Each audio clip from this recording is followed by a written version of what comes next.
এই যে চেয়ারটা আপনি দেখছেন, যেই চেয়ারে আমি এখানে বসছি আপনার সামনে মাননীয় স্পিকার, এই চেয়ারটি প্রধানমন্ত্রীর খুব কঠিন একটি চেয়ার মাননীয় স্পিকার। এই চেয়ারটি গুরুত্বপূর্ণ কথা দেখলে মনে হয় বসতে খুব আরাম, আসলে মাননীয় স্পিকার মোটেও আরামের না। শুনে অবশ্যই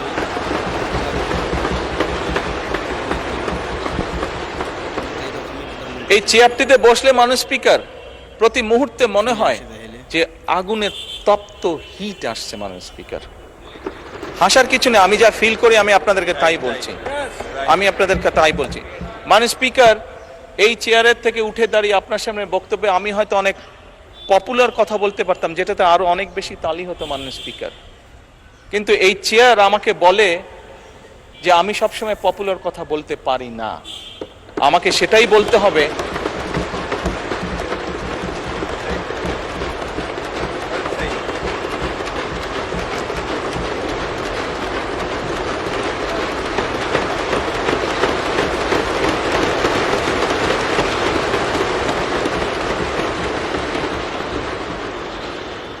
মাননীয় স্পিকার।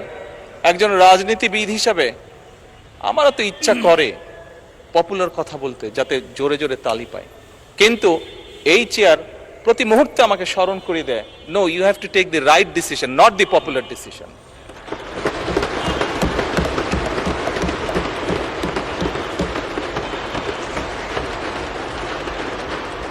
মাননীয় স্পিকার, আপনার মাধ্যমে আজকে এই সংসদের এই সবুজ চেয়ারে যারা বসে আছেন, আমি মনে করি আজকে বোধহয় আমাদেরকে সিদ্ধান্ত নিতে হবে যে আসুন আমরা পপুলার ডিসিশনে আলাপ করব না, আমরা আলাপ করব সঠিক ডিসিশনের ব্যাপারে, রাইট ডিসিশনের ব্যাপারে। মাননীয় স্পিকার, আজকে এই সংসদ অধিবেশনের শেষ দিন, আজকে অধিবেশন শেষ হয়ে যাবে। আমার সংসদ নেতা হিসেবে আমার দলের সদস্যদের কাছে, বিরোধী দলীয় বন্ধুদের কাছে, সহকর্মীদের কাছে, সদস্যদের কাছে আমার অনুরোধ থাকবে যে আসুন আগামী অধিবেশন যেটি শুরু হবে সেখানে আমরা আলোচনা করব আমরা কত দ্রুত দেশে বিদ্যুতের সমস্যার সমাধান করতে পারি।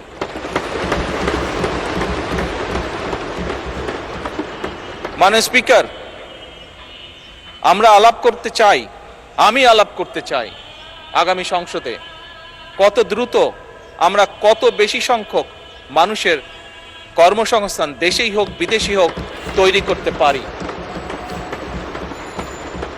মাননীয় স্পিকার, এই সংসদে দাঁড়িয়ে আমি আলাপ করতে চাই যে আমাদের শিক্ষা প্রতিষ্ঠান, আমাদের হাসপাতালগুলোতে কত দ্রুত শিক্ষা এবং চিকিৎসা সুবিধা আমরা পৌঁছে দিতে পারি।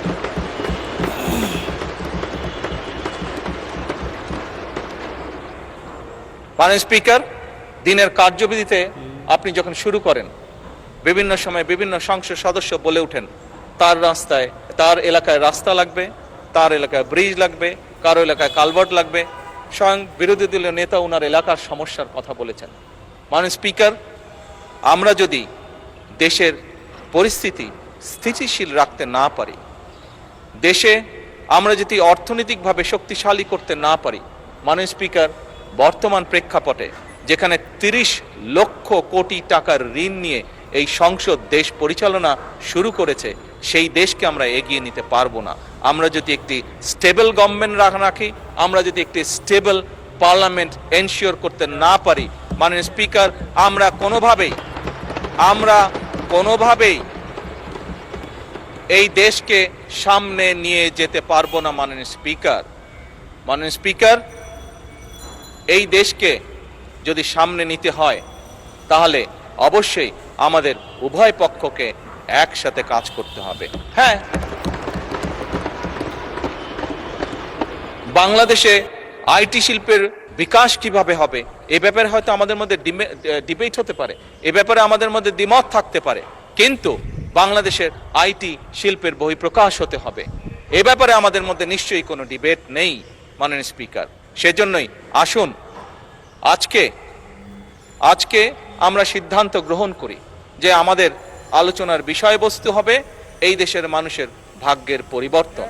আমাদের আলোচনার বিষয়বস্তু হবে আমাদের আলোচনার স্পিকার আমাদের আলোচনার বিষয়বস্তু হবে যে আমরা অন্য দেশের উদাহরণ দেব না, বরং আমাদের দেশকে আমরা সামনে এগিয়ে নিয়ে যাব।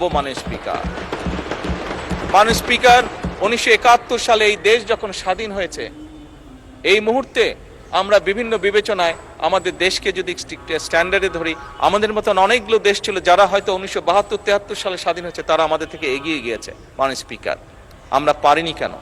বিকজ বিভিন্নভাবে এই দেশকে, একটু আগেই যেটা বলেছি স্পিকার, বাধাগ্রস্ত করা হয়েছে গণতন্ত্রকে। স্পিকার গণতন্ত্র বাধাগ্রস্ত যদি হয়, গণতন্ত্র প্রতিবার বাধাগ্রস্ত হলে অর্থনীতি, শিক্ষা, স্বাস্থ্য সব কিছু বাধাগ্রস্ত হবে। কাজেই মাননীয় স্পিকার, আপনার মাধ্যমে আমি বিরোধী দলীয় সহকর্মীদের কাছে আহ্বান জানাতে চাই, আসুন আমরা ডিবেট করব, আমরা বিতর্ক করব, আমরা আলাপ করব, আমরা আলোচনা করব, আমরা বসবো, কথা বলবো, কিন্তু কোনোভাবেই এই সংসদকে ব্যর্থ হতে দেওয়া যাবে না।